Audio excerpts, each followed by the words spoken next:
आज भल कथा शुण आज आलोचना करवा नाम जपिले फल ना आज विपरीत कथा आम समझ जानते कौन जन्म होते ठाकुर को डाकिले आम कौन होते मुक्ति पाई ठाकुर डाकिले मुक्ति पाई सत पुणी ठाकुर डाकिले मुक्ति पाइबा कहीं प्रभु को पाइबारे ठाकुर डाकवा केते गुड़िए तरीका अच्छी से तरीका क्या पाखे अच्छी किए शिखेदेवे ना गुरु शिखे कौन गुरु शिखे तरीका ना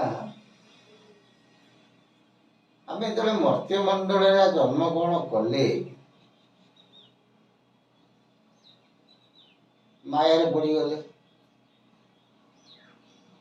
किंतु प्रभु को कथा देके आई प्रभु मर्त्यपुर को गले तुम गुण दश गान कीर्तन कर सी जो जन्म ही गला माया पड़गला प्रभु पास आ प्रभु कथा चिंता कला से प्रभु को पाया प्रथम माया को काटे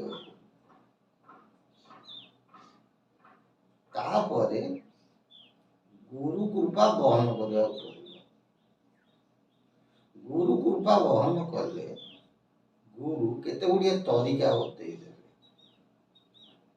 बतईदेला प्रभुकर दर्शन मिले से जशोबन दास कहले जदि पाइब भेट माया को बेके काट गुरु सेदिन भज श्रीहरि बड़ माया भी जीव नुहे कहा आम कौन कले गुरु गुरु कृपा बहन कले नहीं कि तरीका जानले नहीं ठाकुर डाकिले प्रभु यदि तुमर निष्काम भाव जागृत हो प्रभु तुम दर्शन से गुरु कर कि गुरु जदि गुरु कर सेमती गुरु भगवान बोली गोटे कौन आमको से आखिरे देखे सी कहे अनेक गुरु आम देखीचु बर्तमान कहते तुम ध्यानस्थ हुआ ज्योति दर्शन हम तुम प्रभु को दर्शन कर ये तरीका अच्छी किंतु आमे कहू आम मतरे आमे जन्म होइछे प्रभु आमको दुईटी आखि ये दुईटी आखिरे आमे यदि प्रभुकर स्वरूप को दर्शन करि पारिले ताले आम जीवन होछि सार्थक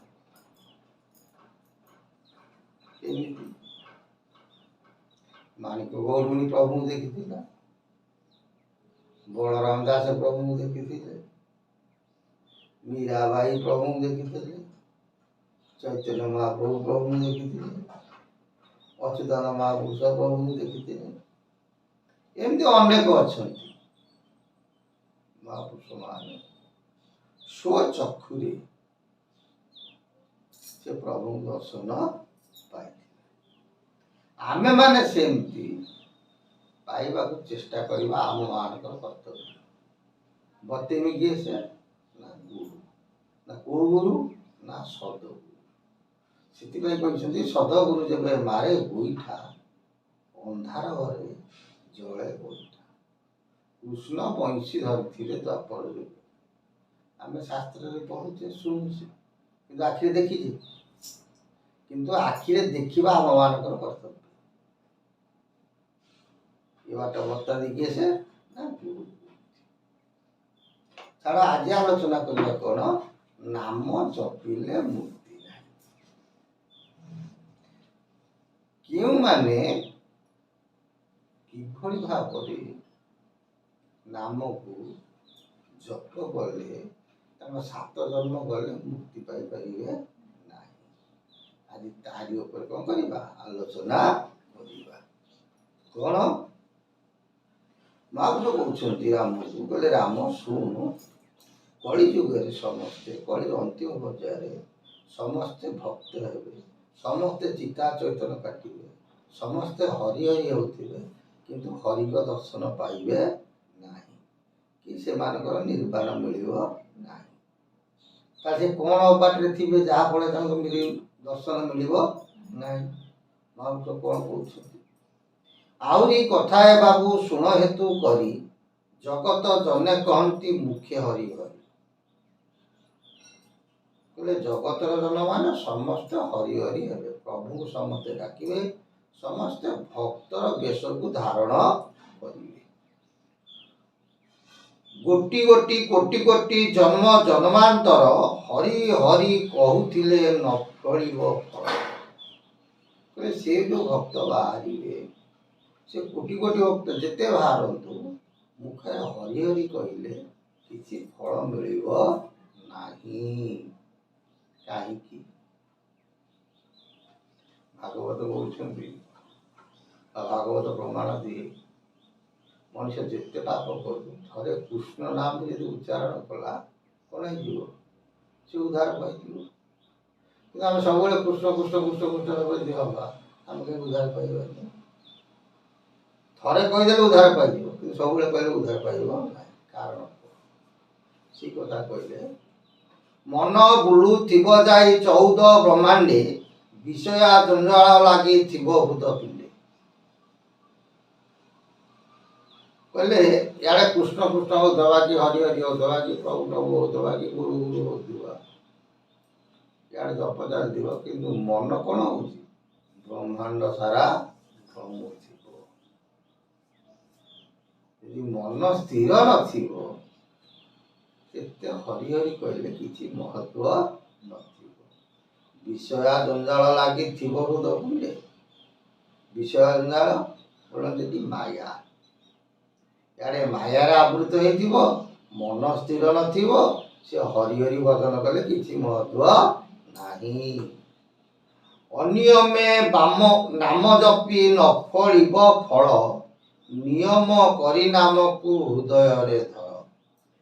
କହିଲେ ତମେ ଏମିତି ଠାକୁରଙ୍କୁ ଯଦି ଡାକିବ 7 ଜନ୍ମ ଯାଏ ତମେ ପ୍ରଭୁଙ୍କୁ ପାଇପାରିବ ନାହିଁ।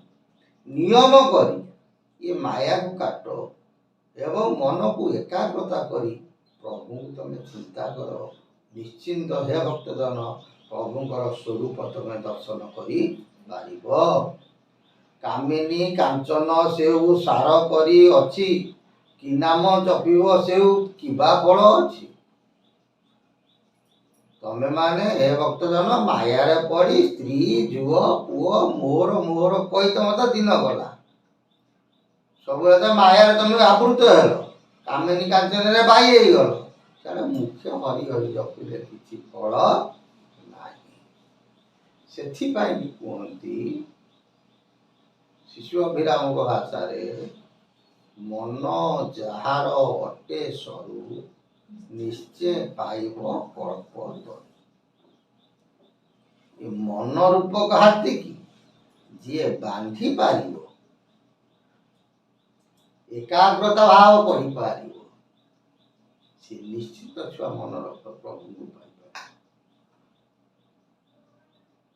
ଆଉ ଯାହା ମନ ବ୍ରହ୍ମାଣ୍ଡରେ ଭ୍ରମୁଥିବ, ଏକାଗ୍ର ଭାବ ନଥିବ, ସ୍ଥିର ବୁଦ୍ଧି ନଥିବ, ଧୀରମତି ନଥିବ, ବୁଝି ହଉଛି, ନ୍ୟୁନଗାମୀ ନଥିବ, ଖାଲି ଚିତା କାଟି ମାଳା ଜପିଲେ ତାର କିଛି ମହତ୍ଵ ନାହିଁ।